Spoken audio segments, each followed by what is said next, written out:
हमारी टीम ने रिसर्च किया तो 2000 से ज़्यादा लोगों को आपने ये जर्नी में गाइड किया। ये बहुत बड़ा नंबर होता है। अगर ऑलरेडी किसका जगह लगा हुआ है, वो जगह अगर मुझे खरीदना है तो क्या-क्या चेकलिस्ट होना चाहिए? अंदाज से आप अपने एक्सपीरियंस से बता दीजिए। जो एक बहुत बड़ा मिथ है सब दुनिया की कि मेरे नाम रजिस्ट्री होगी, मैं ओनर बन गया। तो खाली रजिस्ट्री से ओनर नहीं बनता।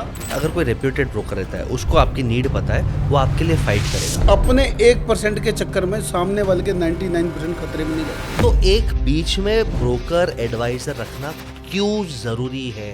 जब मैंने उसके पेपर देखे तो टोटल पेपर नकली पता लगा उस बैंक से 6 साल से लोन चला रहा, 6 साल से EMI पे कर रहा था बंदा। गुड़गांव में सर 100 करोड़ का फ्लैट कौन से हिसाब से होता है? बारिश के टाइम पानी भरे रहते हैं, रोड पे खड्डे हैं, पोल्यूशन है, ट्रैफिक जाम है। ये 100 करोड़ का फ्लैट का लॉजिक क्या है, आप समझिए सर। ड्रेस और एड्रेस, 2 चीज़ों के पैसे, फ्लैट के पैसे नहीं है। आपने 100 करोड़ का फ्लैट सुना है, आपने ये नहीं सुना कि फ्लैट के अंदर देता क्या है।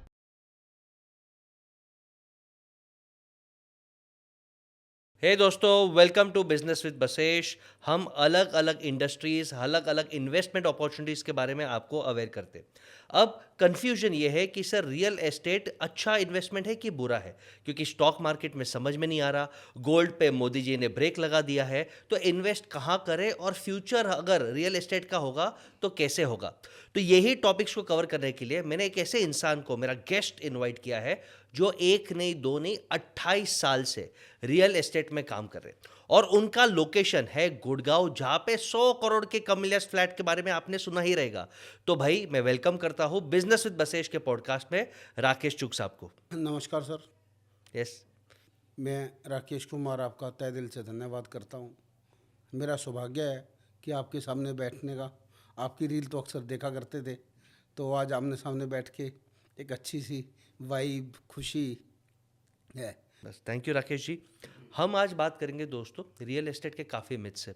आप सबने काफ़ी क्वेश्चंस भी हमें पूछे हैं, और एक जनरल इंसान, मैं आम इंडियन की बात कर रहा हूँ राकेश भाई, वो लाइफ में 1 या 2 properties on an average by करता है, और उसमें भी बाई करते करते इतने सारे टेक्निकलिटीज़ है। रजिस्ट्रेशन कराओ तो शायद वो इनफ नहीं है, म्यूटेशन चेक कराओ, फिर ये चेक कराओ, फलाना दिखना चेक कराओ, तो आदमी डर जाता है। फिर मार्केट में न्यूज़ आता है कि भाई बिल्डर ने तो बिल्डिंग बना लिया लेकिन पोजेशन नहीं दे रहा है। अगर आप सेकेंडरी फ्लैट बेच रहे हो तो वो एक आदमी ने 3 फ्लैट को बेच दिया। तो मैं ये पॉडकास्ट को एक अवेयरनेस पॉडकास्ट मान रहा हूँ कि लोग एक एडुकेट हो जाए कि भाई अगर प्लॉट खरीदना है, ज़मीन खरीदना है तो कैसे होगा। तो सेक्शन 1 से स्टार्ट करते हैं। सर 28 साल एक इंडस्ट्री में आपने गुजारे, और पहले मैं बहुत ऑनेस्ट हूँ, लोग आपको शायद ब्रोकर बोलते थे, फिर चैनल पार्टनर बोलते थे, आज आपको एडुकेटर बोलते, आज आपको एडवाइज़र बोलते। तो ब्रोकर से लेके, चैनल पार्टनर से लेके educator, advisor, trusted honest advisor, ये तो मैंने काफ़ी इंटरनेट पे सर्च भी किया है कि आपको लोग ट्रस्टेड ऑनेस्ट गाइड बोलते हैं। तो ये जर्नी के बारे में शॉर्ट में बताइए, 28 साल में कैसे आपने एक ब्रोकर से ट्रस्टेड ऑनेस्ट एडवाइज़र की जर्नी की। मैं जब भी किसी प्रॉपर्टी की कोई बात करता हूँ तो मैं कभी ये सोच के नहीं करता कि मैं किसी ग्राहक के लिए कर रहा हूँ। मैं उसको पहले अपने लिए फील करता हूँ कि मैं इसमें अपनी सारी ज़िंदगी की कमाई लगा रहा हूँ, तो क्या मेरी कमाई लगानी सेफ़ है या नहीं।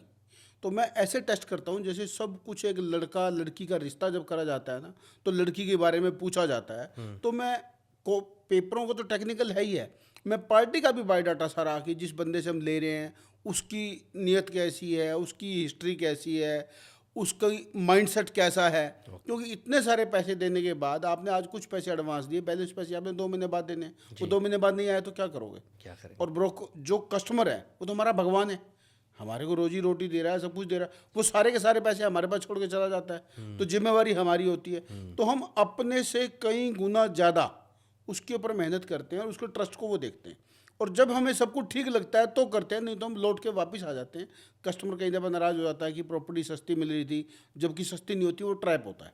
ट्रैप होता है। तो हम ये सब हम राकेश पे कवर करेंगे, बट शॉर्ट पे पहले आपकी 28 साल की जर्नी। आपकी आज एज कितनी है अगर आप कंफर्टेबल है? 50 है। तो 22 साल 23 साल की उम्र से आपने यही बिजनेस स्टार्ट किया। तो वो जर्नी शॉर्ट में बताइए कि कैसे स्टार्ट किया और आपने क्या क्या हमारी टीम ने रिसर्च किया तो 2000 से ज़्यादा लोगों को आपने ये जर्नी में गाइड किया। ये बहुत बड़ा नंबर होता है। 2000 लोगों के सपने, उनके ग्रोथ आपने फ्यूल किया है। तो ये 2000 लोगों की जर्नी, आपकी जर्नी शॉर्ट में बताइए, कैसे स्टार्ट किया? और आज तो आपने बोला है कि आज आप एक लेवल पे हो, पर ये जर्नी के बारे में थोड़ा बताइए। पहले ना गुड़गांव में एक छोटे प्लॉट चला करते थे जिनको हम 60 गज के ईडब्ल्यूएस प्लॉट बोला करते थे। जी, तो उनकी प्लॉट की कीमत जो है 2 से 3 लाख रुपए होती थी। जी, तो हमने वहाँ से जर्नी अपनी स्टार्ट करी। जी, तो पहले वो प्लॉट बेचते थे, एक बेचते थे, दो बेचते थे। तो उनके पेपरों में बहुत ज़्यादा कन्फ्यूजन होती थी, बहुत ज़्यादा। हर तीसरे दिन पता लगता था कि वो प्लॉट गलत आ गया, वो जीपी पे दे गया, वो दे गया। तो वो मार वक्त के थप्पड़ों ने ऐसा समझाया, एक एक चीज़ समझते समझते समझते तो अब ऐसा हो गया कि हम पेपरों के मामले में हमारे से कोई ये नहीं कह सकता कि इसको फ्रॉड। पता नहीं कितने हमने ऐसी गलतियां पकड़ी हैं कि हमने लोन लिया, हमने प्लॉट खरीदा इनसे, मैं नाम भी बता सकता हूँ वैसे, चलो नहीं, नाम नाम क्या नहीं है, हाँ। लेते, छोड़ो। तो उन्होंने बैंक से लोन लिया हुआ है और बैंक में नकली पेपर प्लेज पड़े हैं और वो पिछले 10 साल से किस्तें दे रही है। तो आई थिंक ये एक अच्छा सेगवे है। हाँ। 28 साल की जर्नी, एक्सपीरियंस कूट कूट के बाहर आ रहा है। हम 1 2 3 मिस्टेक्स या frauds case study by case study cover करते हैं। आई थिंक ये सेगमेंट होगा। एक केस स्टडी मुझे एक ऐसे बताइए, जैसे आपने कहा था कि जो बेचने वाला है उसने शायद एक प्लॉट 3 जन को बेचा, या बैंक से भी पैसे लिए, या बहुत जन से पैसे लिए। ऐसा कोई केस स्टडी बताइए तो अवेयरनेस होगा। एक हमने प्लॉट बेचा सुशांत लोक वन गुड़गांव की हम बात करें, तो हमने उसको किसी ब्रोकर भाई से लिया। जी। तो हमारे ब्रोकरों में आपस में एक दूसरे का ट्रस्ट बहुत ज़बरदस्त चलता है, बहुत बड़े नामी ब्रोकर से बिल्कुल। लिए। तो हमने उनसे प्लॉट लिया, तो हमने 10% उनको एडवांस कर दिया। जी, बैलेंस पेमेंट के लिए हमारा 2 महीने का समय था और वो पीएनबी से लोन था और हमारा भी पीएनबी से लोन था। हमारे कस्टमर का लोन हो गया। जी। ओरिजिनल पेपर जो है उसके बैंक में वो थे, जमा है। जमा थे। तो बैंक से हमारे को चेक लिस्ट मिल गई कि ये पेपर हमारे पास जमा है, रजिस्ट्री वाले दिन आपको पेपर मिल जाएंगे। तो जब आपका बैंक लोन में पेपर होते हैं तो आपको पेपर देखने को नहीं मिलते और ओनर से हम मिले ही नहीं, क्योंकि हमने प्लॉट जो है डीलर से खरीदा। तो मैंने उस डीलर को बोला कि मैं इसके पेपर चेक कर रहा हूँ, रोज़ बार बार चेक कर रहा हूँ, तो मेरे को ना बार बार थॉट्स आते हैं कि इसमें कुछ कुछ मामला ख़राब है। वो ब्रोकर इतना बड़ा नाम, इतना बड़ा ब्रांड था, वो कहता तू हमें सिखाएगा क्या, ओहो। तू आज सिखाएगा। तो मैंने फिर रिक्वेस्ट करी, मैंने कहा सर एक दफ़ा रिक्वेस्ट है, मैं ओरिजिनल पेपर इसके देखना चाहता हूँ। जी, तो ओरिजिनल पेपर देखने के लिए बैंक में उन्होंने कॉल किया। जिस दिन बैंक को कॉल करने का मीटिंग का प्लान बना, उस दिन मेरे को 104 बुखार, मैं जा ही नहीं पाया। चलो। अब मैंने किसी एक बैंकर किसी को तैयार किया कि जा भाई तू पेपर चेक करके आ। हैं, वो भी एक अच्छा खासा नाम जिस बंदे को मैंने भेजा, बड़ी रिक्वेस्ट करी है, मेरी तबीयत ठीक नहीं है और बड़ी मुश्किल से बैंक से टाइम मिला, तो पेपर चेक करके आ, जाके देख के आ इसको। वो देखने गया, उसने चेक लिस्ट मिलाए, पेपर मिलाए, आके बोल दी पेपर ओके। अब फिर मन में फिर वही थॉट प्रोसेस कि इसने भी बोल दिया, मैंने फिर कहा, कहने का तेरा दिमाग हिल गया है या तू अपने आप को ज़्यादा समझदार समझने लग गया, दोनों में से कोई ना कोई दिक्कत तो है। हैं, तू सवाल मेरे को आके करता है, दुनिया हमारे से आके लाइन में पूछती है, मिलने के लिए 2 घंटे का समय मांगता है और फिर आके तो कहता है पेपर ठीक नहीं है। तो मैंने कहा सर मेरे को डाउट है। तो कहने लगा क्या करना है बता, पेमेंट नहीं है क्या तेरे पास। मैंने कहा ये पेमेंट रखी है पूरी की पूरी, हमने उसको पूरी पेमेंट दे दी, लेकिन ये पेमेंट कस्टमर को नहीं देनी, आपको अपने पास रखो, लेकिन पहले मेरे को ओरिजिनल पेपर दिखवाओ इसके, उसके बाद हम इसको आगे बढ़ाएंगे। जी। तो मैंने बड़ी रिक्वेस्ट करी, वो मान गए। जब मैंने उसके पेपर देखे तो टोटल के टोटल पेपर नकली, नकली? नकली सब के सब उस प्रिंटेड पेपर से बनाए हुए, उनका फ़ॉन्ट अलग, सब कुछ अलग। देखती उस पर जो आधार कार्ड लगा हुआ, जब हमने उसको स्कैन करा तो वो एक जर्दा की जो उड़ता पंछी जर्दा आता है, वो जर्दा को खोल रहा है। हमने उसका पेन स्कैन किया तो कुछ, तो हमने कुछ नहीं देखा। मैंने अपने लड़के को उसी समय टैक्सी कराई और उस जो ओरिजिनल अलौटी था उसके घर भेज दिया गाड़ी लेके। हम वहाँ बैठे हैं, बात कर रहे हैं और सेलरों, मैं उस ब्रोकर को कह रहा हूँ कि तेरे को भौंडसी जेल जाने से तू और मैं दोनों बच गए, नहीं तो दोनों जेल बैठे होते। ये पार्टी पैसे दे के जा चुकी है हमारे ट्रस्ट के ऊपर और तेरे पास पैसे आ चुके हैं, पार्टी पैसे ले जाती और 2 महीने बाद 4 महीने बाद जब भी ये केस खुलता तो हम जेल होते। उसके भी बड़ी घबराहट, बड़ी एंजाइटी होगी, उसकी भी 10-12 मीटिंग सब उसने कैंसिल करी, देख के बड़ा घबराया। तो हम सेलर को झगड़ा ना करके पहले हमने उसकी जांच शुरू करी, जो हमारे को 2 महीने पहले करनी चाहिए थी, वो उस दिन करी। जाके पता किया तो वो जम्मू में एक फौजी था जिसका वो प्लॉट था, घर था उसका रोहतक के पास कोई जगह थी वहाँ पे, वहाँ से उसका फौजी का नंबर मिला। तो फौजी को हमने फ़ोन किया कि आपका ये प्लॉट है, तो ये प्लॉट आपने बेचा है। कहता नहीं मेरा प्लॉट मैंने कैसे बेच दिया। मैं कहा भाई मुझे नहीं बेचना। मैं कहा हम बेचने के लिए कॉल नहीं कर रहे, हमारी कोल्ड कॉल नहीं है, तो हमारी बात ध्यान से सुन तो दे। उसने हमारा फ़ोन काट दिया 2 बार 3 बार, फिर मैंने व्हाट्सअप लिखा उसको, चौथे बारी मैंने कहा मैं तेरा प्लॉट बाजार में बिकने के लिए आया हुआ है, मैं तेरे से पूछना चाह रहा हूँ कि तूने प्लॉट बेचा या नहीं बेचा। एकदम उसके कान खड़े हुए कि भाई मैंने प्लॉट नहीं बेचा, ये तो प्लॉट मेरा है। तो मैंने कहने का किसने खरीदा, तो मैंने उसको रजिस्ट्री व्हाट्सअप करी, तो उसके तो होश उड़ गए वहीं की वहीं। वो फ्लाइट लेके रात को हमारे पास आ गया, तहसील में जाके हमने वो रजिस्ट्री रुकवाई। फिर हम बैंक से कहा, बैंक का मैनेजर हाथ जोड़े कि किसी तरह इसको निकलने दे, मेरी नौकरी चली जाएगी।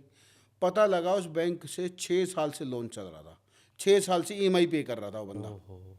और जिस बंदे से हमने लिया वो बंदा ठीक था, उसके साथ 6 साल पहले फ्रॉड हुआ था। हे भगवान। उसको 6 साल से पता ही नहीं। और वो उस मैडम को हम बोलते हैं ये क्या है, वो कहती मैं तो NRI हूँ, मुझे तो पता ही नहीं है, मैं तो पैसे दे के प्लॉट खरीदा है।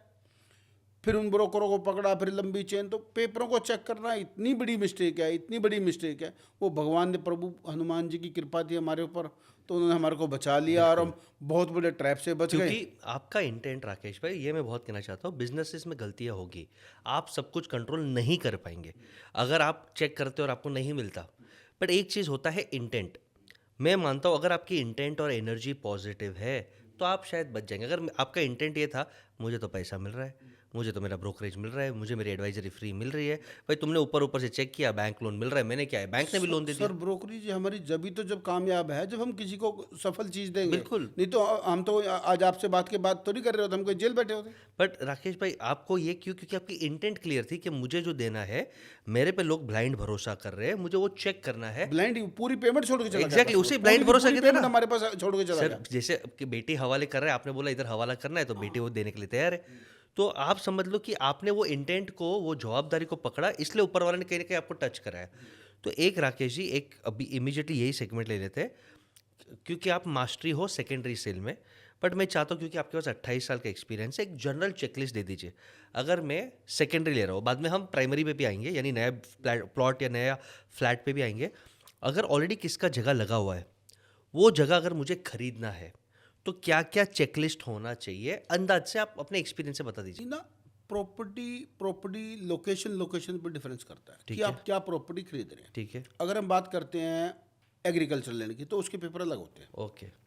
अगर आप करते हैं किसी अथॉरिटी की, हमारे यहाँ जो हरियाणा में अथॉरिटी चलती है उसका नाम है HSBP, पहले उसका नाम था हुडा, ठीक है। उसकी अलग है। ठीक है।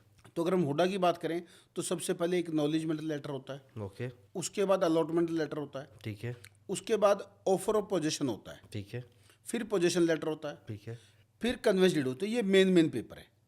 फिर उसके बीच में पेमेंट की रिसिप्ट होती है, सारी जो उन्होंने पेमेंट करी है टाइमली। फिर बीच में ना हनासमेंट आ जाती है।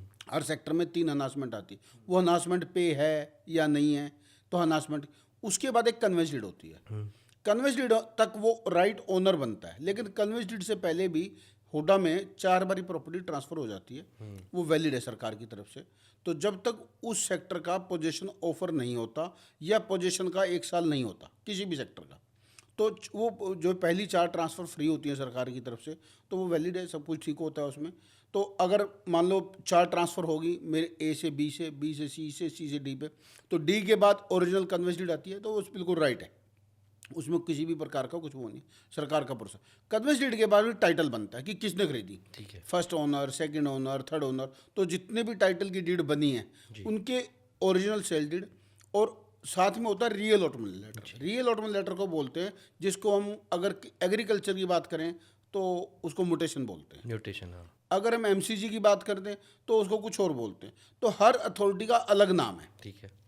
कहीं उसको दाखिल खारिज बोल दिया जाता है, कहीं उसको बोलता है पटवारी का रिकॉर्ड में चल गया, तो अलग अलग वो रिकॉर्ड। लेकिन खाली रजिस्ट्री से ऑनर नहीं बनता। ठीक है। जो एक बहुत बड़ा मिथ है सब दुनिया के कि मेरे नाम रजिस्ट्री होगी, मैं ऑनर बन गया। खाली रजिस्ट्री से ऑनर नहीं बनता, बिल्कुल। रजिस्ट्री के साथ आपको पूरी चेन भी चाहिए। ये हाल ही हाई कोर्ट और सुप्रीम कोर्ट ने जजमेंट्स दिए। हाँ। मैं 2 केसेस बताना चाहता हूँ। सिर्फ registration is not proof of ownership, आपको पूरा चेन ऑफ कमांड डॉक्यूमेंट्स। और इस पे एक पॉइंट आ गया कि आजकल बहुत सारे ऑनलाइन पोर्टल्स आ गए। कभी कभी लोग बोलते हैं कि हम ब्रोकर को बाईपास कर देते हैं, हम मिडिलमैन को बाईपास कर देते हैं, 2%, 4%, 5% जो भी बच जाएगा। बट आप ये 2%, 4% के लालच में कभी कभी नॉलेज जो रहता है, अगर कोई रेप्यूटेड ब्रोकर रहता है, उसको आपकी नीड पता है, वो आपके लिए फाइट करेगा। आपके पास आई एम श्योर एक टीम रहेगा, आपके कनेक्शंस रहेंगे, कोई अच्छा लॉयर है, गवर्नमेंट ऑफिस में कोई अच्छा बंदा है, क्लर्क है जो आपको डॉक्यूमेंट्स निकाल के दे। तो हमेशा आप, मेरे हिसाब से जब आप बड़ा डील करते हैं, एक एडवाइज़र को साथ में रखिए। और इसलिए मुझे लगता है राकेश जी का पोजीशन बहुत अच्छा है कि हम सिर्फ ब्रोकर या चैनल पार्टनर नहीं है, हम आपके ऑनेस्ट ट्रस्टेड एडवाइज़र गाइड है। यानी हम इतना फाइट करेंगे जैसे आप आपकी बेटी दे रहे हो या किसी की बेटी ले रहे हो, वो लेवल के इंटेंट, उस लेवल उस लेवल की इंटेंट सर। तो क्योंकि एक चीज़ में अभी ऑनलाइन और इसके पर आ रहे हैं हम वापस, बहुत फ्लूइड रखेंगे कन्वर्जेशन। ब्रोकर्स ओवरऑल स्ट्रगल कर रहे हैं, और सिर्फ रियल एस्टेट में नहीं, हर इंडस्ट्री में। आप देखो, पहले अनाज के ब्रोकर्स थे जिसे हम ट्रेडिंग ब्रोकर्स बोलते थे, आज बड़े बड़े कंपनीज डायरेक्ट फार्मर्स के पास जा रहे हैं, तो बीच के वो ब्रोकर्स कट हो रहे हैं। पहले ट्रैवल एजेंट्स थे, आज मेक माई ट्रिप आ गया, गो आईबीबो आ गया, तो काफ़ी बिजनेस उनका भी डिस्टर्ब हो गया। होटल्स भी डायरेक्ट जा रहे हैं, हर इंडस्ट्री में डायरेक्ट। इनफैक्ट आज अगर बिल्डर भी कोई लॉन्च करता है तो डायरेक्टली खुद फेसबुक मार्केटिंग, लिंक्डइन मार्केटिंग करता है। ऑनलाइन पोर्टल्स आ गए, कस्टमर भी काफ़ी NoBroker.com है, Housing.com है, 99 एकर्स, मैजिक ब्रिक्स है। तो ब्रोकर का रोल खतरे में है, दोनों तरफ से सप्लाई डिमांड में वो बाईपास करना चाहता है, क्योंकि इन्फॉर्मेशन बहुत इजीली अवेलेबल है। और आज ऑनेस्टली अगर कोई भी एआई में डाल देता है, चैट जीपीटी पे, जेमिनाई में, क्लाउडी में, या कोई भी एआई पे, तो उसको लिस्ट मिल जाता है, भाई ये चेक कर ले, ये चेक कर ले, वो चेक कर ले, बट उसमें गलतियाँ होती है। तो एक बीच में ब्रोकर एडवाइजर रखना क्यों ज़रूरी है? सर, बिना ब्रोकर के आपने अपनी ज़िंदगी की सारी कमाई एक ठग के हाथ में पकड़ा दी, जो खुद ही इन्फ्लुएंस कर रहा है। चेकर भी वही है और टिकट काटने वाला भी वही है, बेचने वाला भी वही है। तो वो दोनों बातों आपको वही समझाएगा जो उसको बेचनी है।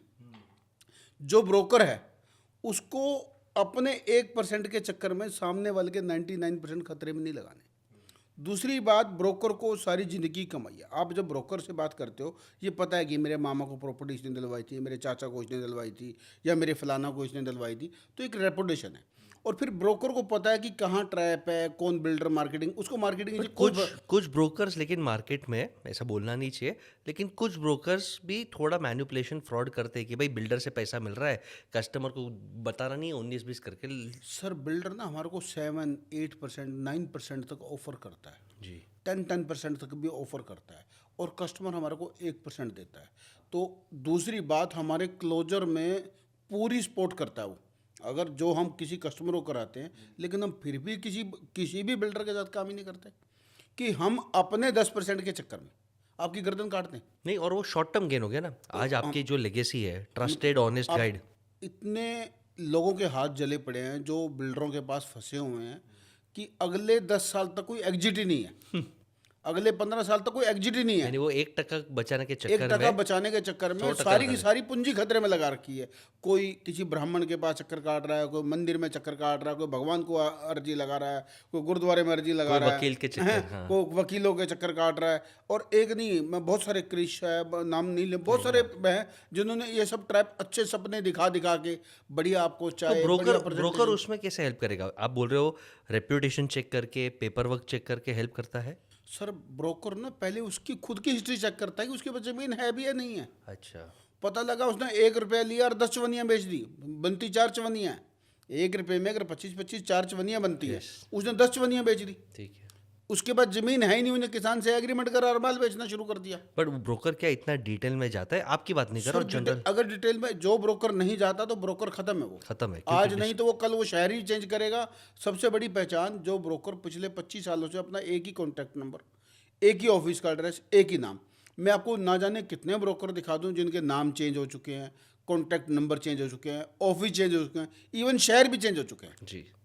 तो फिर उनको छोड़ के कहीं और ही जाना। गर्दन एक ही बार कट सकता है, अंडा जो खाना खाया जाएगा वो ऐसा ऐसा खाया जाएगा।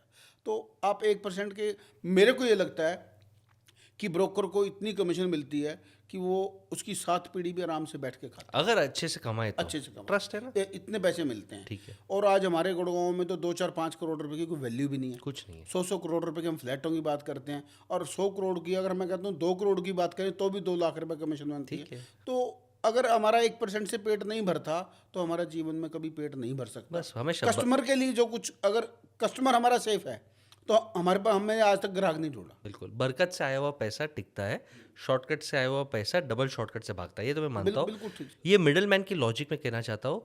क्या अगर आपके घर पे शादी हो रही है और अगर आप हिंदू रिवाज के हिसाब से शादी करते हैं तो आप पंडित जी को उड़ा देंगे? उड़ा सकते हैं। चैट जीपीटी मंत्र बोल देगा, आप वीडियो कॉल प्ले कर लो, यूट्यूब प्ले कर लो, बट सब नहीं, कुछ कर देगा। आपके पावन मौके पे आप चाहोगे कि एक पंडित जी रहे, आपको आशीर्वाद दे, आशीर्वाद दे विधि अनुसार वो जो अच्छे मंत्र है वो बोले, आपको लगे कि मुहूर्त शुभ हो। तो जब आप शादी जैसे क्रिटिकल मोमेंट में एक मिडिल मैन को रखते हो जो नॉलेजेबल है, जो विधि अनुसार इंश्योर करता है कि शादी शास्त्रों अनुसार हो, कोई विघ्न ना आए, अच्छा आशीर्वाद हो, अच्छा मुहूर्त हो, तो घर भी लेना एक शादी जैसे एक ड्रीम ही है। उसमें भी अगर आप एक अच्छे पंडित जी को, मैं ब्रोकर नहीं, मैं पंडित जी बोलता हूँ, विधि अनुसार अगर वो आपकी लैंड चेक करे, कुछ कुछ brokers, I am not sure Rakesh ji आप बताइए, बट कुछ कुछ ये भी हेल्प करते हैं कि ये वास्तु कंप्लेंट है कि नहीं है, लीगल कंप्लेंट है कि नहीं है, रेप्यूटेशन है कि नहीं है, आपकी नीड के हिसाब से है कि नहीं, आपको बैंकिंग सपोर्ट चाहिए, लाइजनिंग सपोर्ट चाहिए। तो आई थिंक कभी कभी ये एक सपोर्ट होना भी बहुत ज़रूरी एस्पेक्ट है। आप निगोशिएट करो, कई कई जगह निगोशिएट, 2% नहीं, हमें आधा टका देना है, 1%, वो आपका हक है, और वो सामने वाले ब्रोकर का भी हक है कि वो निगोशिएट करे, लेकिन बाईपास करना आई थिंक सबसे बड़ी। सर ब्रोकर को इतनी नॉलेज होती है, इतनी नॉलेज होती है, वो सामने वाले के हाव भाव से समझ जाता है कि चाहता क्या है। और ब्रोकर दिन रात जमीन पे काम करता है, जमीन पे तो काम जमीन पे उसे पता चलता है। जैसे मेरे इंडस्ट्री में मुझे पता चल रहा है कि किसका आईपीओ आ रहा है, किसका वैल्यूएशन है, ओला कितना अच्छा है, कितना एक्चुअल में बुरा है, बाईजूस का क्या होने वाला था 3 साल मैंने पहले प्रेडिक्ट किया था, और आज बाईजूस वाले को जेल की भी सजा एक दी गई है सिंगापुर कोर्ट में। सर ऐसे जो आप बता रहे हो, हमारे को बहुत सारे बिल्डरों का ऑलरेडी पता होता है कि एग्जैक्टली ये ट्रैप में जाने वाला है। क्योंकि आप ग्राउंड पे घूम रहे हो। हमें उसकी जमीन का बैकग्राउंड सब पता है, जी। और वो बाजार में सपने फेंकते हैं। सबसे ज़्यादा जो बड़ा सपना है जो आज दिखाया जाता है, शॉर्ट रिटर्न। एक बिल्डर में नाम फिर भी लेना गलत हो जाता नाम है, नहीं लेते। उसने क्या किया, एक केस स्टडी सुनाता हूँ आपको, सुन के बहुत अच्छा बोलिए लगेगा। बोलिए प्लीज। एक हमारे जानकार ब्रोकर भाई ने एक बिल्डर के ट्रैप में फंसा। उस बिल्डर ने कहा कि मैं आपको 12% की रिटर्न दूंगा, और जो बाजार में जो रिटर्न है वो 6% के आसपास है। ठीक है। उसने क्या करा कि 3500 रुपये स्क्वायर फुट के हिसाब से माल बेचा। ठीक है। बिल्डर बोला, जो ग्राहक है बोला मेरे पास पैसे नहीं है, तो कहना का तो ग्राहक ने तो अपनी प्रॉपर्टी बेच दे। उसको लगा अच्छा, तो बोला ये प्रॉपर्टी कितनी की, वो कहा जी 6 करोड़ रुपए की, जबकि उसकी ओरिजिनल मार्केट वैल्यू थी 4 करोड़ रुपए।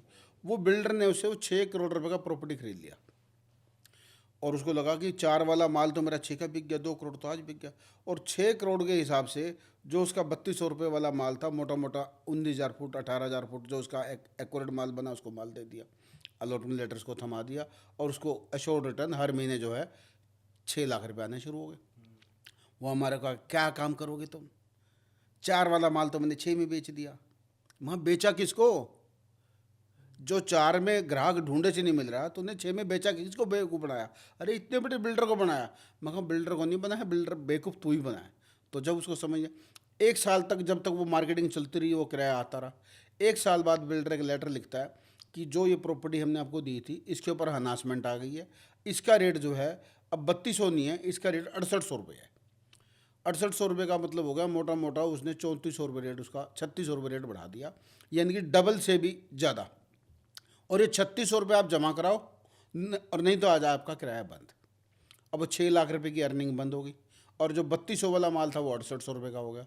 अब 3600, उसकी जो रीसेल वैल्यू की बात करें वो 3000 भी नहीं है। ओहो। तो अब आपको 3000 वाला माल 6800 में पता लगा। अब उसके पास चक्कर काट रहे हैं कि जी तो हम, हमारी कंपनी की पॉलिसी आप अलॉटमेंट लेटर में पढ़ो, अगर कोई अनाउंसमेंट आ गई, कॉस्ट बढ़ेगी तो हम क्या कर सकते हैं।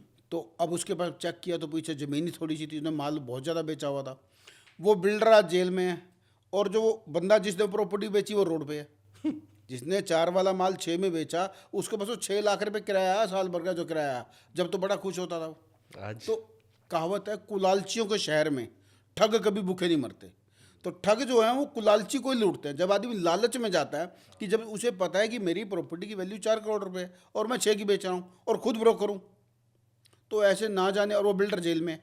अब उसको कुछ कह भी नहीं सकता। अब उसकी आरती रोज उतारता है भगवान को कि पहले बारिश को बाहर बाहर तो निकाल, निकाल। जब भी तो हमारे पास कुछ आएगा। बहुत तो केसेस ऐसे है, बहुत सारी केस स्टडी। मुंबई में भी है, कोलकाता, चेन्नई, हर जगह है। शायद रियल एस्टेट और लैंड एक इतना फैसिनेटिंग सब्जेक्ट है कि उस पर हम पूरा दिन भी बात करें तो कम पड़ेगा। एक चीज़ मुझे बताइए सर, गुड़गांव में, क्योंकि आप गुड़गांव के स्पेशलिस्ट, आई थिंक 27 से 57 सेक्टर्स में तो आपका होल्ड दबदबा बहुत स्ट्रांग है, राइट? गुड़गांव में सर 100 करोड़ का फ्लैट कौन से हिसाब से होता है? और प्लीज़ ये बुरा, किसी को बुरा नहीं लगाना, बट मुझे नहीं समझ में आता। मैं तो न्यूयॉर्क में रहा हूँ, लंदन में रहा हूँ, टोक्यो में रहा हूँ, मुंबई में रहा हूँ। सर नवंबर दिसंबर में हवा साफ नहीं मिलता, बारिश के टाइम पानी भरे रहते हैं, रोड पे खड्डे हैं, पॉल्यूशन है, ट्रैफिक जाम है। ये 100 करोड़ का फ्लैट का लॉजिक क्या है, आप समझाइए ये सर। ना एक ड्रेस और एड्रेस, दो चीज़ों के पैसे हैं, फ्लैट के पैसे नहीं हैं। ये डीएलएफ के हम बात कर रहे हैं, कमेलिया की, अरालिया की, मगनोलिया की। जी। तो वो फ्लैट नहीं देता, ड्रेस है ड्रेस। वो आपको एक एम्बियंस देता है। आपका साथ वाला कौन है? ये रितेश अग्रवाल रहता है। ओयो वाला, हाँ। बाजू वाले घर में कौन है? अमिताभ बच्चन साहब रहते हैं। ओके। इस घर में कौन रहता है? तो वो एड्रेस के पैसे हैं। आपको बड़ी मजे की बात बताऊं, आपने 100 करोड़ का फ्लैट सुना है, आपने ये नहीं सुना कि फ्लैट के अंदर देता क्या है? क्या देता रो फ्लैट देता है, ओनली वॉल। है? Raw flat? कोई प्लास्टर नहीं, कोई पेंट नहीं, कोई फ्लोरिंग नहीं, कोई वॉल नहीं, सिर्फ बाहर आपको बाउंड्री करके इनलेट आउटलेट के पानी के कनेक्शन देता है, और रूफ देता है, और 4 दीवारी देता है। वाह। अंदर कुछ भी नहीं देता। उस जो 100 करोड़ रुपए का फ्लैट लेता है, उसका इंटीरियर करने के लिए आता है वर्साचे, उसका इंटीरियर करने के लिए आता है रिको, बहुत बड़े बड़े ब्रांड जो मिस्टर, और उनकी इंटीरियर के ही वो 20-30-50 करोड़ रुपए ले जाते हैं, जो बुक्स जो नज़र भी नहीं आते। क्या बात कर रहे हैं? बिल्कुल ठीक बात कर रहा हूँ। तो वो 100 करोड़ रुपए का जो एड्रेस के पैसे हैं, उसका एम्बियंस इतना सुंदर, अरालिया, गोल्फ, बाहर से एम्बियंस एक क्लास, उससे बेटर कुछ हो ही नहीं सकता, एक क्लास से वो भी ऊपर की कोई चीज़। अंदर फ्लैट आपको अपनी मर्जी से बनाना है। लेकिन मेरे हिसाब से ये इनडायरेक्टली वीवीआईपी क्लब हो गया, क्योंकि जो आदमी 100-150 करोड़ एटलीस्ट रजिस्ट्रेशन के साथ, इंटीरियर के साथ स्पेंड करता है, उसके बाजू वाला भी या तो कोई एंटरप्रेनर रहेगा, या तो कोई पावरफुल ब्यूरोक्रेट पॉलिटिशियन रहेगा, या स्पोर्ट्समैन रहेगा। तो इमेजिन करो, अगर आपको ऐसे 100-200 जन भी आपके सर्कल में मिल गए और 10 जन के साथ आपकी बन गई, वो 10 जन के साथ आप 100x होने वाली हो। बिल्कुल। दूसरी बात, 100 करोड़ रुपए आप लेके चले जाओ, आपको जी मुझे फ्लैट दे दो, मेरी धरती बिकी नहीं मिलती, नहीं। नहीं, अवेलेबल ही नहीं है। पहले उसका डीएलएफ जो है, नीड उसकी एनालिसिस करेगा कि क्या इसकी वर्थ भी है या नहीं। अच्छा, नेटवर्क। जो बात अभी आपने कही कि कोई आदमी अपनी वैल्यू क्रिएट करने के लिए फ्लैट लेने तो नहीं आ रहा, हाँ हाँ। उस कंपनी की बैकग्राउंड क्या है, उसकी खुद की बैकग्राउंड क्या है। आपने बेचे वहाँ पे फ्लैट? हाँ, आपने बेचे? हाँ, हमारे क्लाइंट है।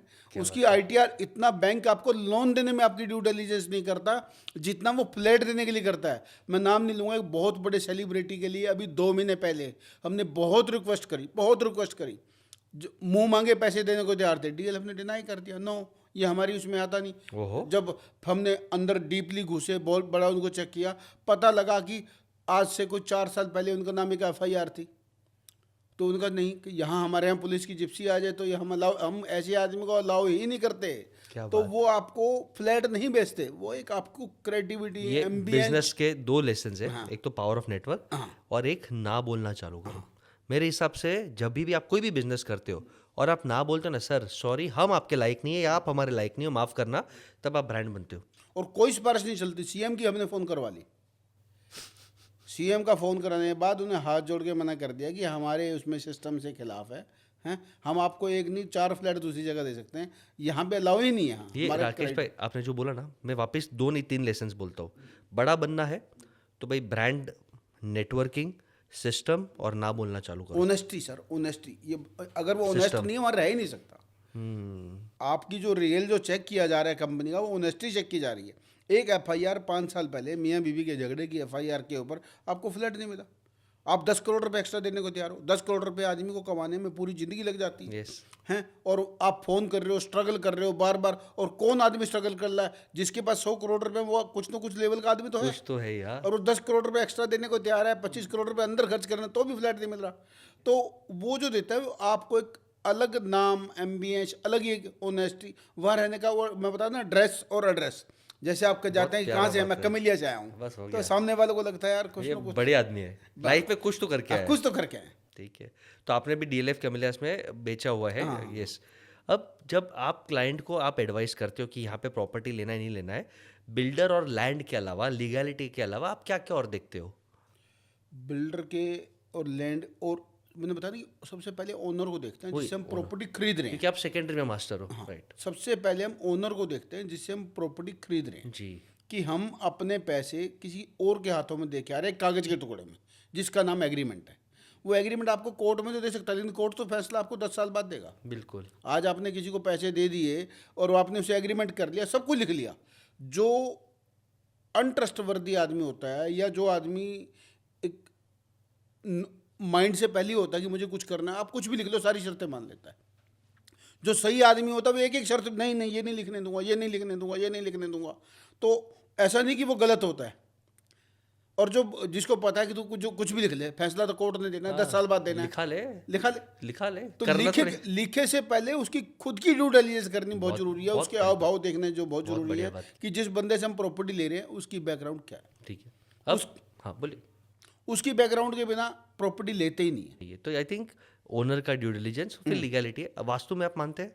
वास्तु सर बहुत बड़ी चीज़ है। वास्तु हमने नहीं, हमारे भगवानों ने लिखी है, हमारे देवताओं ने लिखी है। शास्त्रों में भी अगर आज हम रामायण की बात करें, महाभारत की बात करें, तो या किसी भी पुराने जो रावण की लंका की बात करें या किसी भी पुराने किला की बात, सब वास्तु के अकॉर्डिंग है। तो वास्तु एक साइंस है। बिल्कुल साइंस मैं मानता हूँ। जो हमारे बुजुर्ग थे उनको ऑलरेडी पता था कि वास्तु क्या चीज़ होती है। आज वास्तुकार स्पेशलिस्ट हो गए हैं, पहले वास्तुकार स्पेशलिस्ट नहीं होते थे। सभी वास्तु, जब हम अड्डे चढ़ाते, सीढ़ी चढ़ाते थे, उनको अड्डे बोलते हैं।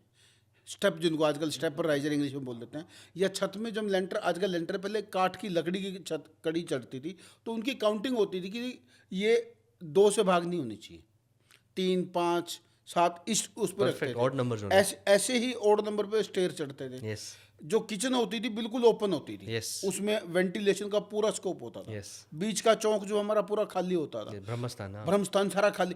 वॉशरूम हमेशा घर से बाहर होता था, यस और घर के दरवाजे के आगे गोबर का पोछा, अच्छे से सफाई का पोछा, सफेदी का पोछा।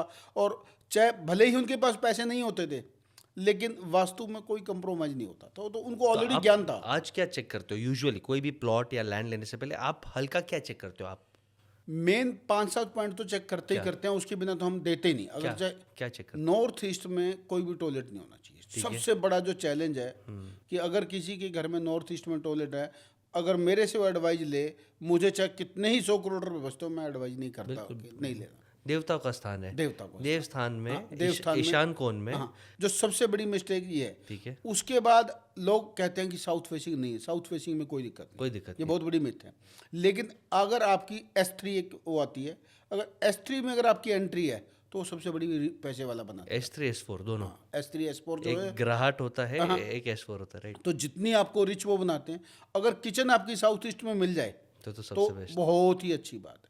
और अगर हम मास्टर बेडरूम की बात करें तो साउथ वेस्ट। ठीक है अगर आपका मास्टर जो घर का मुख्य आदमी है, मुख्य आदमी का मतलब बुजुर्ग नहीं होता, हेड डिसीजन जो टेकर जो डिसीजन मेकर है, जो उस घर की मेन इनकम अर्निंग से इनकम चलती है, जिसके घर से इनकम चलती है, उसका घर जो है साउथ, उसका रूम जो है साउथ वेस्ट में। ठीक है अगर कोई बच्चे आपके घर में पढ़ने वाले हैं या बुजुर्ग आदमी हैं, उनका नॉर्थ ईस्ट का कमरा हो तो उनका माइंड एकदम शांत, एकदम अच्छे से रहता है। तो सबसे बड़ी बात है, डॉक्टरों के चक्कर काटने से बचा रहता है। जी दूसरी बात, जो इनकम आती है वो स्टेबल होती है। जी और सबसे बड़ी जो चीज़ है ना, पीस ऑफ माइंड, जिसकी कोई कीमत नहीं है। आदमी ढूंढता है, मैं पहाड़ों में जा रहा हूँ, मैं वहाँ जा रहा हूँ। अगर आपका घर वास्तु के अकॉर्डिंग ठीक है, देखो 100 में से 100% तो वास्तु बन हो ही नहीं नहीं सकता। सकता।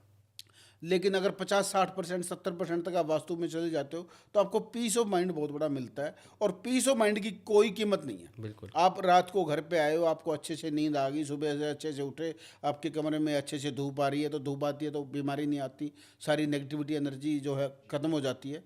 तो वास्तु बहुत अच्छी चीज़ है, वास्तु को फॉलो करना चाहिए। और मैं बात बिल्डर भाइयों को बहुत ज़्यादा कहता हूँ कि भाई जब तुम्हें घर बनाना ही है, सब कुछ लगाना ही है, तो वास्तु के अकॉर्डिंग क्यों नहीं। तो जो बल्कि मल्टी स्टोरी की बात करें उनमें वास्तु फॉलो नहीं होती।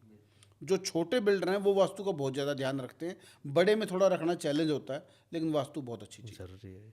मैं 2-3 एग्जांपल देता हूँ। मुझे थोड़ा हल्का इंटरेस्ट है, तो हमारे काफ़ी क्लाइंट्स हैं जिनको हम IPO वैल्यूएशन निकालते हैं। हैदराबाद में एक लेडी थी रक्षिता करके, उसके नॉर्थ में बाथरूम, नॉर्थ ईस्ट में बाथरूम, साउथ ईस्ट में कुछ नहीं, हल्का वल्का थोड़ा रेमेडीज़ कराया। नॉर्थ ईस्ट का बाथरूम निकाल दिया, साउथ में हमने कॉपर की स्वास्तिक लगा दी, थोड़ा गायत्री मंत्र चैंटिंग करवा दिया।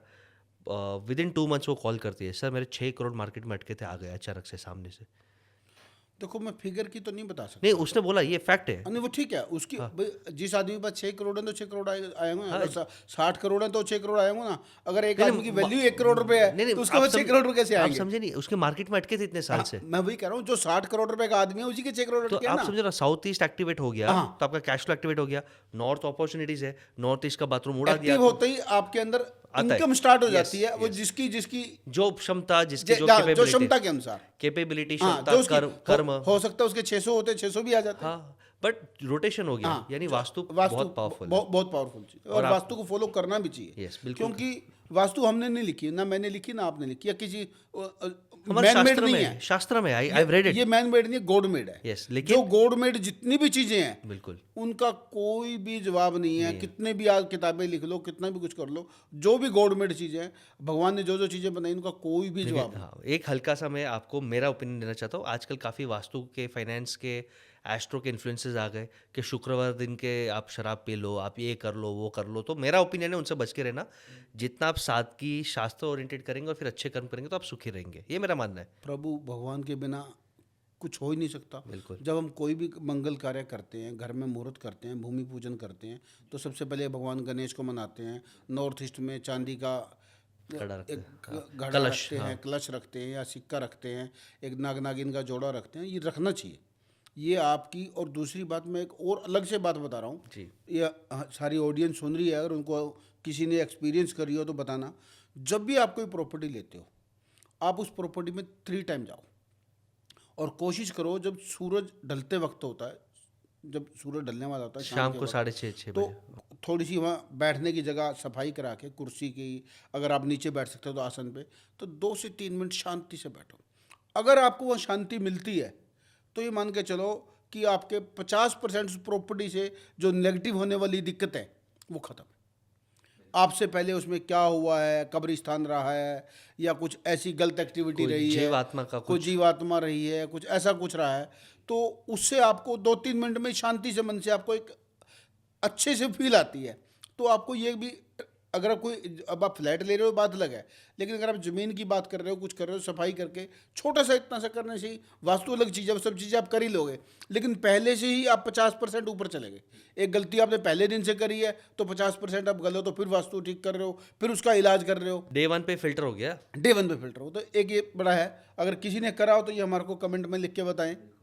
हम भी करवाते हैं। बहुत सुंदर इंसाइट्स आपने दिए। अब आपको ओवरऑल रियल एस्टेट कैसा लगता है? मेरे को पहले एक तो बताइए, प्लॉट लेना चाहिए, फ्लैट लेना चाहिए, लैंड है या बंगलो है, रेसिडेंस, कमर्शियल? तो आपका क्या टेक है इस पे, थोड़ा डिटेल में बोल दिए। सर, ये ना बड़ी कन्फ्यूजन की बात है। हाँ हर आदमी इस बात के लिए बहुत बड़ा कन्फ्यूज है, जी।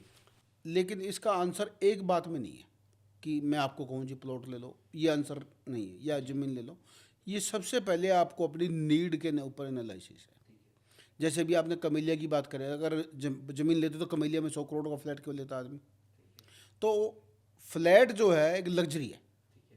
जैसे आपने BMW गाड़ी ली, एक एम्बियंस है वहाँ का, वहाँ एनवायरनमेंट अलग है, वहाँ की जर्नी अलग है, वहाँ की क्लब अलग हैं, वहाँ की सोशलाइजेशन अलग है, वहाँ सिक्योरिटी अलग है। तो अगर आपको खुद के यूज के लिए लेना है, और आपकी बैकग्राउंड क्या है, आपकी हिस्ट्री क्या है, आपको क्या पसंद है। अगर कोई मेरे गांव से आदमी आता है तो वो तो फ्लैट को देख के घबरा जाता है, घबरा जाएगा, वो पहला क्वेश्चन पूछता है। मैं एक दफ़ा किसी कस्टमर को फ्लैट में लेके गए, तो वो 26 मंजिल की बिल्डिंग थी गुड़गांव में, हिमिल्टन कोर्ट। तो गेट पे जाके कहता अगर गिर गई तो अब इतनी ऊंची, देखने में गर्दन भी इतनी ऊंची जाती है। तो ये अपनी नीड के ऊपर एनालिसिस है। ठीक है। अगर हम ज़मीन की बात करें तो ज़मीन जो है गॉड मेड है, ये एक्सटेंड नहीं हो सकती। कोई भी आदमी, जो धरती माँ है हमारी, जितनी लिमिटेड है जितनी भगवान ने दी है वो उतनी ही रहेगी, जी। वो इंसान की बनाई हुई नहीं है। जी। और जैसे अब इन्वेस्टमेंट की बात करते हैं, जैसे कुछ लोग गोल्ड की बात कर लेते हैं कि हम गोल्ड लेने की इन्वेस्ट करें। अगर आप गोल्ड लेने जा रहे हो तो गोल्ड लाओ, आप ज्वेलरी ले आते हो। तो अगर आप ज़मीन की बात करते हो तो ज़मीन लो। जो माल बिल्डर लेता है, आपको बेचता फ्लैट है, लेता ज़मीन है, तो सबसे अच्छा जो है प्लॉट है। इन्वेस्टमेंट पॉइंट ऑफ इन्वेस्टमेंट भी रहने के, अगर आप रहने के लिए कंफर्टेबल हो तो प्लॉट से हमेशा, प्लॉट में अप्रिसिएशन होता है और फ्लैट में हमेशा डेप्रिसिएशन होता क्योंकि है। फ्लैट में आप आप तो जगह भी आपका नहीं है। आपकी बनी है। दूसरी, शेयरिंग नहीं मिलती आपको। प्लॉट में ओनरशिप 100% मिलती है, फ्लैट में आपको ओनरशिप का पता ही नहीं है। दूसरी बात, आप तो बॉम्बे रहते हो और बॉम्बे मल्टी स्टोरी का बहुत बड़ा कल्चर है। अगर आप किसी भी पुरानी 25 साल पुरानी सोसाइटी में चले जाओ तो आपका खड़ा होने का भी मन नहीं करता। जर्जर हालत ख़राब है, बिल्डर वहाँ से आउट हो चुका है, उसकी सफ़ेदी भी नहीं हो रही, उसके कॉमन एरिया इतने गंदे पड़े हैं। अंदर फ्लैट में जाके है, अब वो पूरे, मान लो उस एम्बियंस के अंदर 200 घर हैं, तो 200 घर इकट्ठे नहीं हो सकते, तो उनको जोड़ना एक साथ दोबारा बनाना तो बहुत बड़ा चैलेंज का काम है। फिर कोई ना कोई बहुत बड़ा प्लेयर आएगा, वो किसको क्या देगा क्या नहीं देगा, तो आपकी तो ज़िंदगी निकल जाएगी। अगर आपने प्लॉट लिया है और आपके पास पैसे कम भी हैं तो फ्लोर फिर भी लिया जा सकता है, क्योंकि फ्लोर में सिर्फ 4 ओनर हैं। तो 4 आदमी को इकट्ठा करना आसान काम है, और 200 आदमी को इकट्ठा करना बहुत मुश्किल काम है। आज घर में 4 आदमियों की आपस में बात नहीं बनती, 200 आदमियों के विचार ही अलग अलग है, बिल्कुल राइट है। ये सोसाइटी में तो डिस्प्यूट ही चलते रहते डिस्प्यूट ही हैं। चलते कोई रहते हैं। बोलता है सोलर चाहिए, नहीं हाँ, चाहिए, ये चाहिए, वो चाहिए, ठीक तो है। हमेशा कोशिश करो कि जो गॉड मेड चीज़ जो भगवान ने बनाई है उसमें इन्वेस्ट करना चाहिए, और प्लॉट से अच्छा कुछ भी नहीं है। हाँ, प्लॉट में हमेशा एप्रिसिएशन है और फ्लैट में हमेशा डेप्रिसिएशन है। बाकी अपनी अपनी नीड के ऊपर है, नीड के हिसाब से। बट आप अगर अगर मौका मिले और आप कंफर्टेबल हो तो प्लॉट लेना ही चाहिए। प्लॉट लेना है। हम पॉडकास्ट के एंड की तरफ जा रहे हैं, बट एक क्वेश्चन मेरे को हमेशा खटकता है। प्लॉट ले लिया बट प्लॉट मेंटेन करना भी बहुत मुश्किल है। कोई घुस जाता है, मेंटेन करो, you know, it is not easy. ये सब पुरानी बातें हैं। आजकल आप किसी अथॉरिटी से फ्लैट प्लॉट लेते हो, मान लो आपने हुडा से लिया, बॉम्बे, मुझे नहीं पता कौन सी अथॉरिटी आपकी काम करती है, तो हमारा है, हाँ। किसी भी अथॉरिटी से प्लॉट लेते हो तो उस पे आपके बिना कोई दूसरा आदमी पोजीशन ही नहीं ले सकता, बाउंड्री ही नहीं कर सकता। जब आपको डीपीसी भरनी है, डीपीसी का मतलब जब उसकी नींव खोदनी है तो आपको सरकार से परमिशन लेनी है। सरकार परमिशन उसी को देगी जिसके नाम होगा। तो एज चैनल पार्टनर्स आप उसमें हेल्प करते हो। समझो अगर हमने प्लॉट ले लिया और समझो मैं अमेरिका कनाडा में हूँ, मैं बोला राकेश भाई मैं आपको प्रोफेशनल एंगेज करना चाहता हूँ, आप सिर्फ ध्यान रखना हर महीने हर 3 महीने एक चक्कर मार के मेरे को फोटो निकाल के भेजना, मेरा प्लॉट सेफ है। जरूरत ही नहीं है। अगर आपने अथॉरिटी का प्लॉट लिया है तो अथॉरिटी रिस्पॉन्सिबल है, आपको चेक करने की जरूरत ही नहीं है। वैसे हमारे बहुत सारे कस्टमर हैं, हम ध्यान भी रखते हैं, बिल्कुल। लेकिन कोई गलत एक्टिविटी अथॉरिटी में हो ही नहीं बट सकती। मुझे एक चाहिए कि भाई राकेश मैं आपसे प्यार करता हूँ, मुझे आप पे भरोसा है, आप अपने टीम को भेज के एक बार प्लीज 3 महीने में सर राउंड मारो दो। ये तो बड़ी छोटी बात है। हमारे कस्टमर पता नहीं क्या क्या काम हमें बताते हैं, क्या क्या काम हम सालों सालों से करते एक हैं आध बोल उनके। दो। हैं, ये आपने तो खाली प्लॉट की बात कर दी कि भाई मेरी बहन वहाँ पे रहती है, उसके वो है, अच्छा। और फैमिली में कुछ वो है, तो मतलब कि जो हमारा ग्राहक का रिश्ता है ना, वो ग्राहक और घर दुकानदार जैसा का हो गया, नहीं है, घर जैसा वो हो गया। घर से भाइयों से भी ज़्यादा है, समझ गया। भाइयों से भी ज़्यादा है। यानी कि अगर उसके रिलेशन में कोई आदमी पेशेंट है और उसे ब्लड चाहिए तो वो अपने फैमिली को फ़ोन नहीं करके हमारे को फ़ोन करता है कि भाई वहाँ फलाना फलाना हॉस्पिटल है, हम यहाँ से 200 किलोमीटर दूर यहाँ से ब्लड लेने के लिए चले जाते हैं। तो अगर आप दिल्ली एनसीआर में हो, गुड़गांव में हो और आपको एक ट्रस्टेड ऑनेस्ट एडवाइजर चाहिए, तो राकेश भाई से आप मीटिंग तो कर ही सकते हो। मीटिंग के तो कोई पैसे नहीं है, उनकी टीम से कर सकते हो। अगर आदमी पसंद आया, उनके आइडियाज़ पसंद आए, आप अपना ड्यू डिलिजेंस कर लो तो आप उनके थ्रू काम कर सकते हो। बट अगर आप गुड़गांव से बाहर हो, जैसे मैं मुंबई में हूँ, आप कनाडा में हो और कोई शहर में, और आपको सिर्फ इन्वेस्ट करना है प्लॉट में, अपॉर्चुनिटीज़ में, या आपका अप डाउन हो सकता है, तो आपके लिए राकेश भाई जैसे कोई पावरफुल इंसान, कोई प्यारा इंसान, इमोशनली इंटीग्रिटी वाला इंसान ज़्यादा काम का है, क्योंकि वो सिर्फ प्लॉट लेने में बेचने में हेल्प नहीं करेगा, आगे मेंटेन करने में, और आपको जो तकलीफ है आपके साथ खड़ा रहेगा।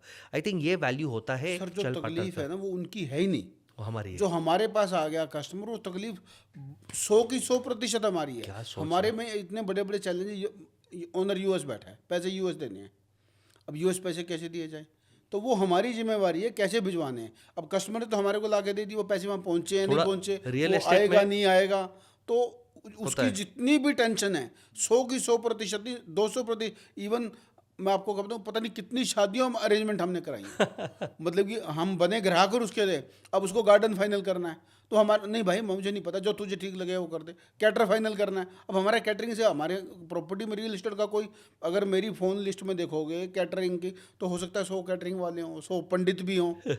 अब एक आदमी आ रहा है, भाई मैं आ रहा हूँ वैष्णो देवी, मुझे ऐसे ऐसे दर्शन करने हैं। तो भाई ठीक है, मैं अरेंज नहीं अरेंज नहीं करना, आपको साथ चलना है। तो मतलब कि फैमिली से भी ज़्यादा हमारे टूरिंग में हमारे घर वाले भी कहते हैं कि आपको हमारे लिए तो टाइम कम है, अभी उसका फ़ोन आ गया आप उठ के चल दोगे। बिल्कुल। तो कस्टमर जो है हमारा फैमिली मेम्बर से भी बढ़ के है, और उन्हीं के प्यार से आज अगर हमें कोई जाना जाता है, कोई पहचाना जाता है, तो एक फ़ोन पे सारे काम होते हैं, तो उन्हीं के प्यार से होते हैं। कस्टमर भगवान है हमारा। ठीक है, आई थिंक बहुत पावरफुल है। और अब राकेश भाई ने अपने 28 साल की जर्नी में गुडविल बनाया, 2000 प्लस लोगों के साथ बिजनेस किया, गुडविल बनाया, लेकिन अब वो ब्रांड और सिस्टम्स की तरफ जा रहे हैं। टीम से कर रहा है, टीम एक्सपांड कर रहे हैं। आपने अपना एक चैनल भी चालू किया, राइट? नॉलेज विद राकेश, क्या नाम है? Real estate with Rakesh. Real estate with Rakesh है। तो आई थिंक अब वो नेक्स्ट लेवल पे जा रहे हैं कि नॉलेज दे, ब्रांड दे, सिस्टम दे, नेटवर्किंग करे। तो हम राकेश भाई को ऑल द बेस्ट कहते हैं। राकेश भाई मैं आपसे 2 लास्ट मैसेज पूछना चाहूँगा, फिर पॉडकास्ट एंड करेंगे। एक, आज का कोई भी यूथ यानी 20 साल से लेके 38-40 ईयर्स के बीच में, जिसको मैं यूथ कहता हूँ, वो मैसेज दिख रहा है इंडिया में आगे, आपको क्या लगता है, आप उसे क्या एडवाइस करना चाहोगे? देखो, जितने पैसे आप ज़िंदगी में कमाते हो किसी भी बिजनेस में, चाहे वो आपका कुछ भी बिजनेस है, उससे कई टाइम ज़्यादा पैसे आपको प्रॉपर्टी की इन्वेस्टमेंट देती है। तो इसका मतलब ये नहीं कि खाली प्रॉपर्टी, आपको अपना काम करना है और ईएमआई पे लेनी है। सारी दुनिया कहती है ईएमआई ट्रैप है, ईएमआई ट्रैप नहीं है। बहुत सस्ते पैसों पे आपको जो हेल्प करते हैं। पहले कभी भी किसी का घर जो है मामा बुआ चाचा फूफा के परिवार के बिना नहीं बनता। हर किसी ने किसी की हेल्प ली जाती थी। अब वो सारी हेल्प आपको बैंक करने के लिए तैयार है, अगर आपकी सिबिल ठीक है, क्रेडिबिलिटी ठीक है। तो ऑनेस्टी की वही बैंक भी आपको सिर्फ ये ऑनेस्टी चेक करता है कि मेरे पैसे वापस आएंगे नहीं आएंगे। अगर आपकी ऑनेस्टी ठीक है, आपकी क्रेडिबिलिटी ठीक है, सिबिल ठीक है, तो आपको लगातार सारे बैंक लोन देने को तैयार हैं। तो जो भी आप काम कर रहे हो, जितनी भी आप अपनी ईएमआई पे कर सकते हो, उतनी ईएमआई पे कोई ना कोई प्रॉपर्टी लो। 15 साल बाद जो अपनी यूथ की बात करी है, जब एक मैच्योर पे आएगा तो जितने पैसे उसने ज़िंदगी में कमाए होंगे उससे 2 गुना ज़्यादा 2 घोड़े उसके साथ दौड़ रहे हैं जो रियल स्टेट हैं। जो उसको उस समय पता लगेगा कि मैंने तो कुल 50 लाख रुपए इन्वेस्ट किए थे और आज 4 करोड़ रुपए हो गए और मेरी सैलरी से तो वही का वही चल रहा है। जी। तो ज़रूर करना चाहिए। लास्ट क्वेश्चन, आपको क्या लगता है 2030 और 2047 जब भारत देश को, हमारे भारत को 100 साल पूरे होंगे, तब रियल एस्टेट का भाव इतना ही रहेगा, कम रहेगा, बढ़ेगा, क्या जाएगा? आपके परिवार में या किसी ने कभी आपने सुना कि आज तक ज़मीन में किसी को घाटा हुआ है? नहीं। या ये तो आपने सुना होगा कि पापा के समय साइकिल 25 पैसे की मिलती थी, हाँ बिल्कुल। तो नहीं लेनी थी। बिल्कुल। ये साथ वाला जो बाजू वाला प्लॉट है, ये कुल 3,000 रुपये मिलता था, आज 3 करोड़ रुपए में भी नहीं मिलता। बिल्कुल। तो 3,000 का डिफरेंस 3 करोड़ रुपए में आ गया, तो आज 3 करोड़ वाला कहाँ पहुँचेगा? तो वो संख्या काउंटिंग में नहीं आएगी। तो आपको लगता है कि ये इंक्रीज ही होगा इंक्रीज क्योंकि लिमिटेड एसेट है? गॉड मेड है, ये बढ़ नहीं सकता। जनता बढ़ रही है हमारी, हम आज 140 करोड़ रुपए पहुंच गए जी। हैं और जमीन वही की वही है। भगवान ने जगह तो नहीं बढ़ाई, तो जगह तो वही की वही है। इंडिया में कोई रियल एस्टेट को कोई आने वाला कोई दूर दूर तक कहीं भी खतरा नहीं है। जी। तो दोस्तों, ये था शानदार पॉडकास्ट। हमने एक अवेयरनेस की ट्राई की कि रियल एस्टेट में क्या हो सकता है, प्लॉट कैसे लेना है, कैसे आपको राइट चैनल पार्टनर ढूंढना है। हम राकेश जी की डिटेल्स डिस्क्रिप्शन में देंगे। अगर आप दिल्ली एनसीआर में डील करना चाहते हो, खास करके गुड़गांव में डील करना चाहते हो, आप डेफिनेटली इनकी टीम के साथ बात कर सकते हैं। अपना ड्यू डिलिजेंस करना, आपका मन लगे तभी आगे काम करना, बट बात करने में कोई नुकसान नहीं है। जैसे राकेश भाई ने 28 साल गुजारे और trusted honest real estate guide, एक रियल एस्टेट ब्रदर, ये टाइटल आपने अपने आप के लिए अचीव किया। और हम ये दुआ करते हैं, हम ये आशीर्वाद देते हैं, हम ये उम्मीद रखते हैं कि अगले 10 साल में आप ब्रांड सिस्टम्स के साथ 100x ग्रो करते जाओ। बहुत बहुत धन्यवाद सर, आपने इतनी बड़ी वो दी हमारे को। हम तो अभी तक तो ऑनेस्टी की तरफ ही भाग रहे हैं, ब्रांड की तरफ तो हमने कभी कोशिश ही नहीं करी। और एक सोच है, मैं जो आपकी जो मुझे वीडियो बहुत ज़्यादा अच्छी लगती है, आप हमेशा हनुमान जी की बात करते हो, भगवान राम की बात करते हो, तो मैं भी भगवान राम को बहुत मानता हूँ। बिना मंदिर गए पानी भी नहीं पीता। तो जो भी मैं किसी को चीज़ देता हूँ, भगवान उसके फले फूले, उसकी संख्या काम आए और उनके बच्चों को पीढ़ी को याद आए कि बता के गया कि ये हमारे को राकेश अंकल ने दिलवाई थी। तो उस बात में हमारे को ज़्यादा तसल्ली है। पैसों में हमारे को कोई तसल्ली नहीं, पैसे तो परमात्मा ने जितने खाने के लिए, पेट भरने के लिए वो दे ही दिए हैं। तो हर आदमी का सपना हो कि घर अपना ज़रूर होना चाहिए। तो इस सपने को साथ करते करते जब आपने जो विशेष दिए हैं उसका स्वीकार करते हैं। बहुत बहुत धन्यवाद sir. Thank you. Thank you. और ऐसे ही शानदार वीडियोस देखने के लिए चैनल को अभी के अभी लाइक सब्सक्राइब कर लो, वीडियो को शेयर कर लो अपने सर्कल के साथ, and keep watching business with Basesh. अगर कोई क्वेश्चन हो प्रॉपर्टी को लेके, आपका रियल एस्टेट का किसी भी तरह का, आप पिछले 10 सालों से वकीलों के पास चक्कर काट रहे हो या किसी ऐसे ट्रैप में फंसे हो, कोई आपका ऐसा क्वेश्चन हो जो आपको लगे कि बड़ा मुश्किल है, तो आप हमारे को उसमें लिखो, तो हम आपका आंसर श्योर देंगे और आपको अच्छा आंसर देंगे जिसमें आपकी प्रॉब्लम बिल्कुल एकदम स्मूथली सॉल्व हो जाएगी। थैंक यू राकेश भाई। धन्यवाद।